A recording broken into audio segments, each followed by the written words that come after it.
guys, Buckskin Dave here. So sorry this is a little late today. I was going to film it yesterday, but we had like 35-mile-an-hour winds. I couldn't. To go out and shoot wasn't even any fun. And coming in here, the wind was hitting the side of the shop, and you would have been listening to that. So I'm doing it this morning, and we're going to shift gears just a minute, mainly because I've got a muzzleloader elk tag that I'm going to try to hunt a little bit on this. It's just around, it's either a couple days before or a day after Thanksgiving. I think it's a couple days before Thanksgiving it opens. And it goes to about December. So the weather is, you know, the deer hunting thing, I found some deer, but I only can chase them so far with this dang bum foot of mine. But anyway, so I have this 58 cal that I built, Hawken style, and it's got a pretty nice piece of wood on it. I went with blue on this one, the barrel, and it's 58 caliber, and it's kind of early. It would be considered early Hawken, mainly because of the full-length stock. And then one of the changes they made was with this trigger guard. The later caliber ones had kind of a different shaped trigger guard, and I put, this one has a little silver on it for my side plate, and I put a little silver there just for yucks. And this one has a patch box on it, which I don't really use a patch box when I hunt, but I wanted to put a patch box on it, and I did a little engraving on it there. So, and then the blue buttstock, and it's okay. Got a pretty long, I think it's 30-inch barrel.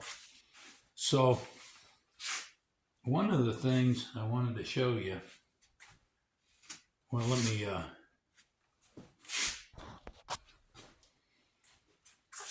so one of the things that I do with cap locks, it's kind of what I consider my safety. And I got a little thong, a little leather thong here. And I got a 22 short in there. 22 short piece of brass. So with this gun,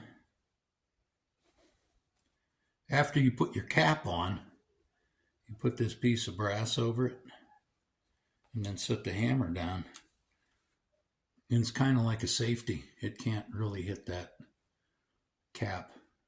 Now, no safety is 100%. You still have to be careful because you could hit a twig or something and click it back and that'll fall off. But when you go to shoot, all you have to do is pull it back a little and flip that out of the way and you're raring to go. That's kind of my idea of a safety. So anyway, that's the lock on it. My maker's mark I put on my barrels. I don't know if I can get close enough that it won't go a little bit out of focus. Basically, it's, there you go. Basically, it's a set of antlers with an M on it. So anyway, this one here, I was having a problem with it. When you push the set trigger, it would fire if you cocked it. So if you pushed the set trigger before you cocked it and then cocked it, then everything worked fine. But all my other guns, including the cartridge guns, when I cock it, I can set the trigger then.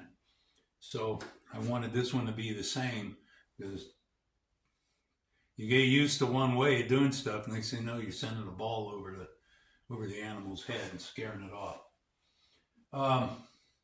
So anyway, I'm going to put a little powder in this thing and give it a shot, and let's shoot it a little bit and see if we can hit that 100-yard gong.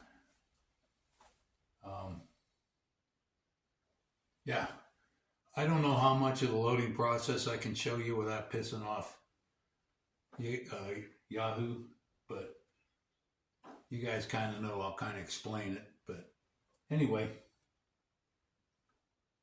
You got a cup of coffee? You need to get a cup of coffee. And we'll continue on with this. Okay, we'll try one of our 30-yard gongs. So I take my safety off. I got my cap.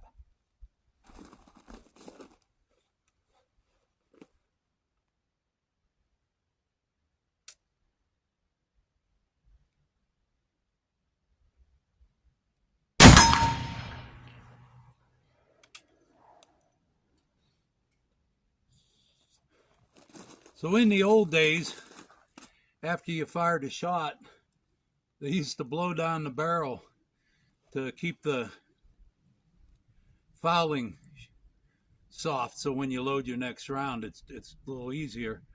Problem with that is it kind of breaks one of the #1 safety rules, and that's kind of putting the muzzle of the gun in your mouth is a little against safety. So you got to decide if you want to stay with tradition or not on that. I usually blow down the nipple hole. So, well, that was a pretty good hit. Let's load her up and shoot some more. This one's a 58 caliber, and I've got a mold. The mold that I got, it puts the sprue on the top, which is easy. You just load that with that facing out. But I'll shoot these for practice. They're just a little harder, but for hunting, I'll use Hornady Pure Lead ball. It's a 570 ball. And the way that I keep them when I'm hunting, let me start tripping on that. The way that I hunt with it, I don't usually carry a possibles bag. I just hunt with this stuff in my pocket. And so I have a little outfit here. And what I do is I put my greased patch on there, and then I push the ball into it, like so. And then all I have to do is set that on top of the muzzle and get it started on the muzzle, and then go ahead and push it all the way down onto the powder charge. So this thing holds 1, 2, 3, 4, 5, 6. So with this in my pocket, I got 6 balls, a powder measure. That one there I use 80 grains of 3F, and I have my ball starter, and it's all on this one little deal, and I just keep that in my pocket. And then the only other thing that I carry will be my capper, Ted Cash capper, and a small flask, so with some powder in it. Like I say, for hunting, in the old days they had pouch because they were out for days and they had stuff that would last for weeks and weeks. I'm going out hunting, I'm going to be out there. If I shoot 6 shots, I'm going to just hit myself over the head with the rifle and come back anyway. So I have 6 shots to go up there, and if I do shoot when I get back to the truck, I'll put another ball or 2 in the wood loader. But I just keep it in my pockets. Usually I'm wearing a jacket with a lot of pockets, and for me that's just easier without having the bag hang.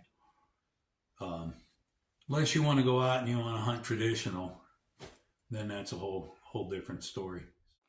So one of the other reasons they used to blow down the barrel too is if there's a spark in there, when you pour the new powder in, you could have a flare up. And that's why you kind of don't load out of a powder right out of your flask.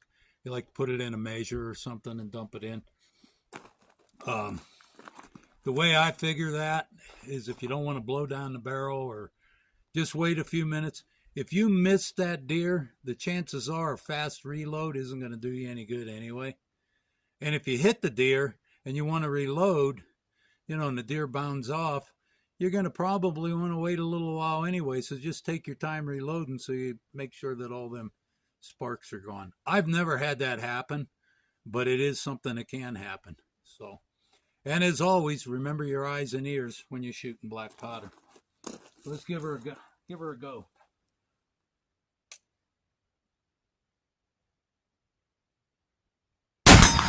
Ooh, that had a little more spunk to it. I put 100 grains in.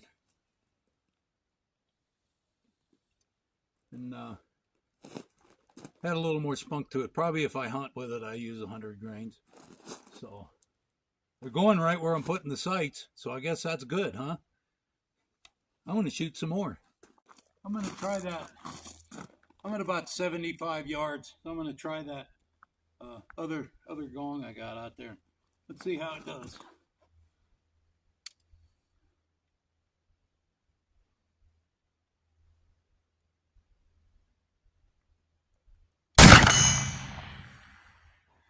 Yep.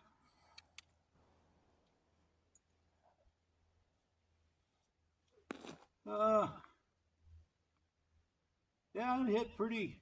Just a tad low as center. They're a little bit further back. I got I'm shooting between that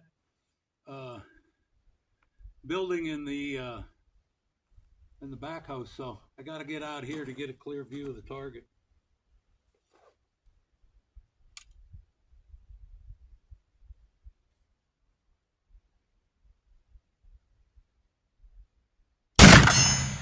Yes.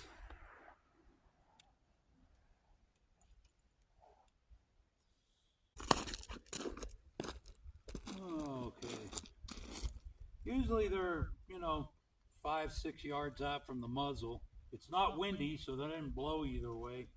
Oh, there we go.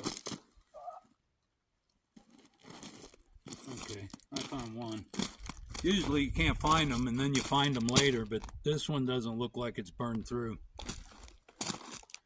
So the 010 patch with 100 grains, not burning through at all.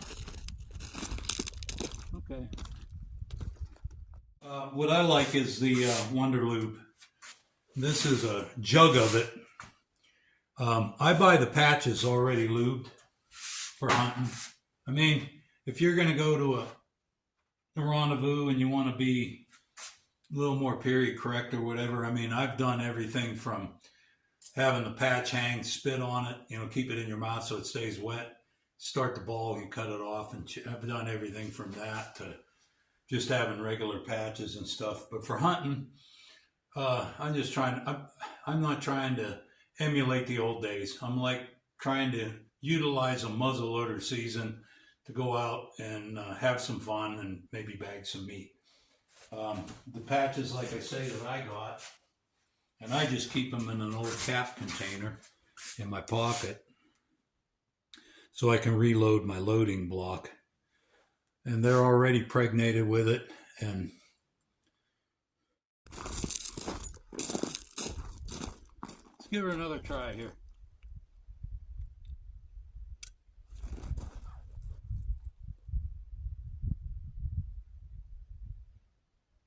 Nice.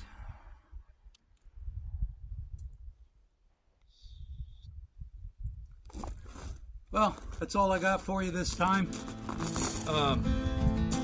This thing's ready to go now. It's all I need to do is get all my fixings ready so I can put them in my pocket. I guess a guy should practice reloading. You got your powder horn here, so that comes out first. You have your loading block maybe here, and that comes out, and so forth. It helps shave a little bit of time off of reloading. Like I say, if you wound an animal, you want to sit and take your time reloading anyway until you walk up on them. But anyway, I hope you enjoyed it. Thanks for stopping in for a cup. I'm Buckskin Dave. I'll see you next time. Hey, how did you like that Pistol Thursday? I kind of like Pistols Thursday. I'm going to try to keep that up. Anyway, have a great day. See you. Bye.